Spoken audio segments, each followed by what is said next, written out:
ನಾನಿವತ್ತು ಬೆಳಿಗ್ಗೆ ಬೇಗ ಎದ್ದು ಒಂದು ಇಂಪಾರ್ಟೆಂಟ್ ಕೆಲಸದ ಮೇಲೆ ಇಂದಿರಾನಗರ ಕಡೆ ಹೋಗಬೇಕಿತ್ತು.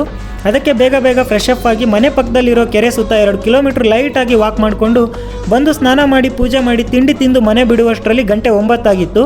JP ನಗರದಲ್ಲಿ ಮೆಟ್ರೋ ಹತ್ಕೊಂಡು ಇಂದಿರಾನಗರ ಕಡೆ ಹೋದೆ. ಅಲ್ಲಿ ನನ್ನ ಫ್ರೆಂಡ್ನ ಮೀಟ್ ಮಾಡೋದಿತ್ತು. ಯಾಕೆಂದರೆ ಅವನು ಹೊಸದಾಗಿ ಏನೋ ಒಂದನ್ನು ಮಾಡಬೇಕು ಅಂತ ನನ್ನನ್ನು ಕರೆಸ್ಕೊಳ್ತಾ ಇದ್ದ.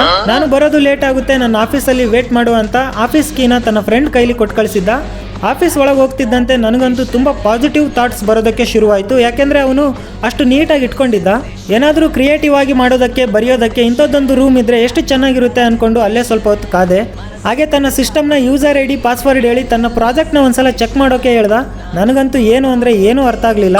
ಅದೇನೆಂದರೆ ಅವನ ಹತ್ರ ಹೊಸದಾಗಿ 3 ಹೊಸ ಪ್ಲಾನಿಂಗ್ಗಳಿದ್ವು. ಒಂದು ಕೆಫೆ ಓಪನ್ ಮಾಡೋದು, ಇನ್ನೊಂದು ರೆಸ್ಟೋರೆಂಟ್ನ ಲಾಂಚ್ ಮಾಡೋದು, ಮತ್ತೊಂದು ರಿಯಲ್ ಎಸ್ಟೇಟ್ ಆಗಿತ್ತು. ಈಗ ಸದ್ಯಕ್ಕೆ ಕೆಫೆ ಶುರು ಮಾಡೋದಕ್ಕೆ ಒಂದು ಕಮರ್ಷಿಯಲ್ ಸ್ಪೇಸ್ ಬೇಕಿತ್ತು. ಅದರ ಸಲುವಾಗಿ ನಾನು ಅವನು ಬೆಂಗಳೂರಿನ one of the most expensive ನಗರಗಳಲ್ಲಿ ಒಂದಾದ ಇಂದಿರಾನಗರದ HALನ ಸೆಕೆಂಡ್ ಸ್ಟೇಜ್ನ 100 ಫೀಟ್ ರೋಡಲ್ಲಿ ಸುತ್ತಾಟ ಆರಂಭಿಸಿದ್ವಿ. ಎಲ್ಲೆಲ್ಲಿ ಟೂ ಲೆಟ್ ಬೋರ್ಡ್ ಹಾಕಿದಾರೋ ಆಯಾ ಕಾಂಟ್ಯಾಕ್ಟ್ ಡೀಟೇಲ್ಗಳನ್ನ ಕಲೆಕ್ಟ್ ಮಾಡೋದಕ್ಕೆ ಸ್ಟಾರ್ಟ್ ಮಾಡಿದ್ವಿ.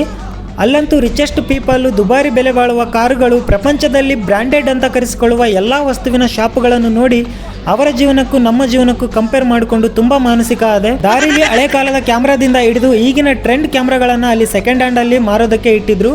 ಇದನ್ನು ನೋಡಿ ನನಗೆ ತುಂಬ ಖುಷಿ ಆಯಿತು. ಯಾಕೆಂದರೆ ಬಾಲ್ಯದಲ್ಲಿ ಈ ಥರದ ಕ್ಯಾಮ್ರಾಗಳಲ್ಲಿ ಫೋಟೋ ಕ್ಲಿಕ್ಕಿಸ್ಕೊಂಡ ನೆನಪಾಯಿತು. ಸದ್ಯಕ್ಕೆ ನಮ್ಮ ಕತೆ ಇಷ್ಟ ಆಗಿದೆ. ಸಿಗೋಣ ಮುಂದಿನ ವಿಡಿಯೋದಲ್ಲಿ. ಅಲ್ಲಿವರೆಗೂ ಟೇಕ್ ಕೇರ್. ವಿಡಿಯೋ ನೋಡಿದ್ದಕ್ಕೆ ಥ್ಯಾಂಕ್ ಯು.